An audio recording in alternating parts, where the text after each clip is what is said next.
These are the assembly instructions for the Joy version of my handbag. The score lines on these panels are made with my foil tool because there is no score tool for the Joy. I've used it to score lines into my paper to show me where to put these panels. These are my base panels and they meet in the center. And I have score lines on either side to tell me where to put that pattern piece that will serve as a bridge between the seam that I've had to make in the center of my base piece. I have this decorative panel that has the curve in the right hand side corner, and I'm going to lay that down. And the score line also has a curve, so you want to make sure that it's right up against that curve.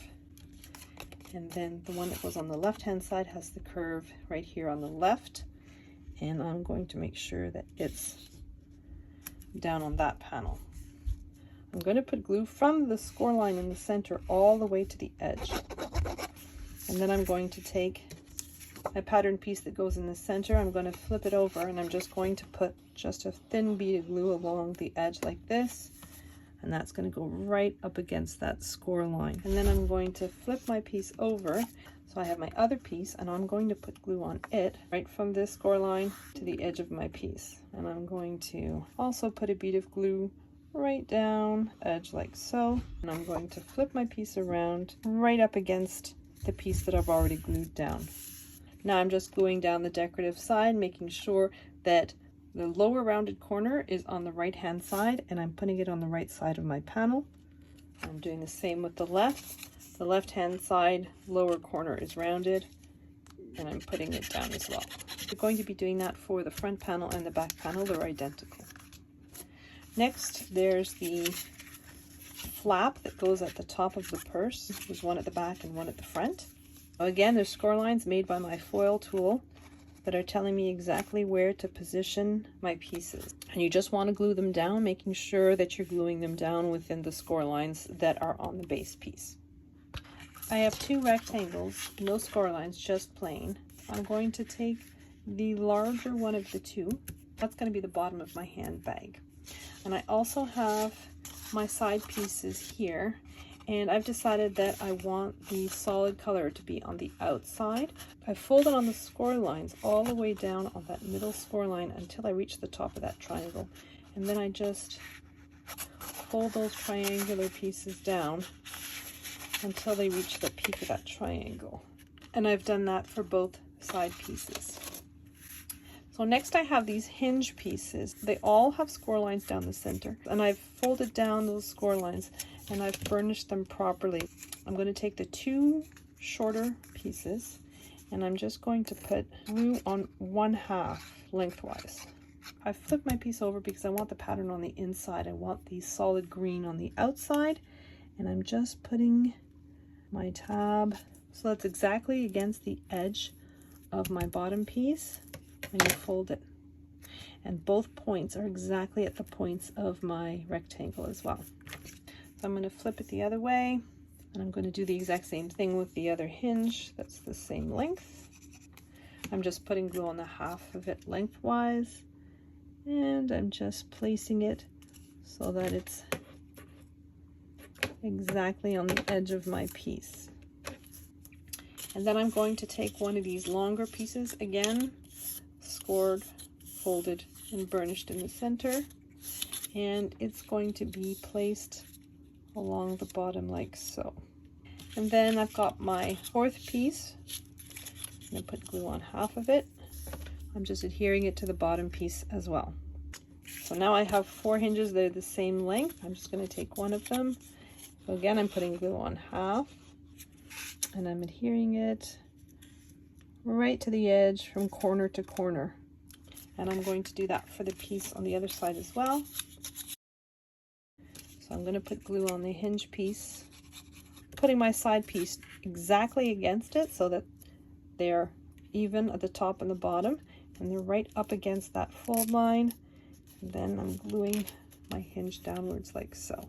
Flipping it over and grabbing my other side, and I'm going to do that the exact same way with that piece.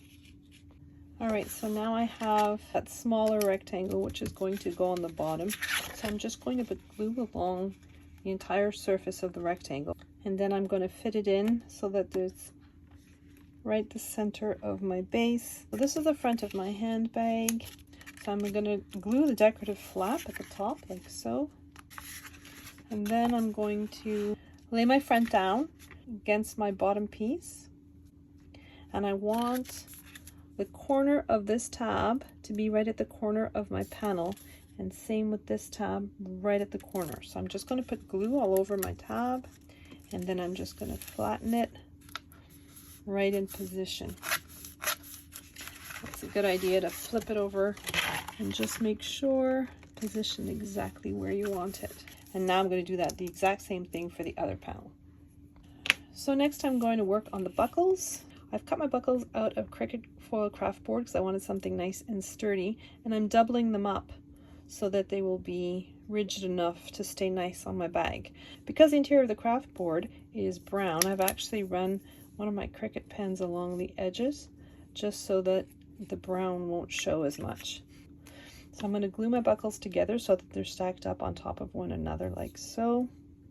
Doing that for all 8 of the buckles, creating 4 buckles. I'm going to take one of these oval shaped pieces. I've already decided that I want the solid colors showing. So I'm just using my Cricut tool and I'm just folding the piece over. I want it so that it's kind of rounded. I don't want it folded flat at the center. So I'm using that as a way to curve my piece around. And then I'm going to take my buckle piece, insert my oval in the lower portion. Then I'm going to put glue all along half of it and glue it to itself like so. Then I'm going to take one of my cream colored bases. I'm just going to put glue on the back of that green oval. I'm just going to place it so that there's an even border all the way around. And I'm going to do that for all 4 buckles. So now that I've finished my buckles, I want to glue them to my bag. And I want to glue them so that the edge of that cream piece is exactly at the edge of my patterned paper. So I'm just putting glue at the back. I'm placing this piece so that it's halfway over the patterned paper on both sides. And I'm doing that for both of them. And then I'm going to take one of these long strips of score lines at each end. You want to fold down on those score lines. So you want to hold each end with your thumb on the top and your index on the bottom. And you just want to bring your thumbs together and then put them in the buckles in that position. That way you can be sure that you're not twisting your handle. So I'm just going to glue them down in that position. So I'm just putting glue on the back like so.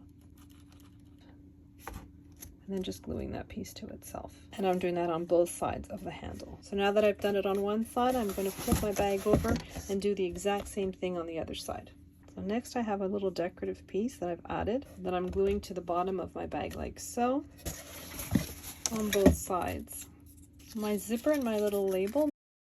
And then for the zipper, I have my 2 ovals that are tone on tone and just gluing one to the other. Now the zipper has a bit of a full piece on the end here. I have a little stopper that I'm gluing to the end of my zipper. And this is cut out of Cricut craft board on my Joy. I used the heavy cardstock 100-pound setting, and it actually did a fantastic job of cutting through my craft board. I want to put the zipper pull at the end. Craft board, I'm going to wrap around itself. I'm going to insert it in the zipper and glue it to my zipper like so. And now I'm just going to glue my embellishments to my bag and I'm done.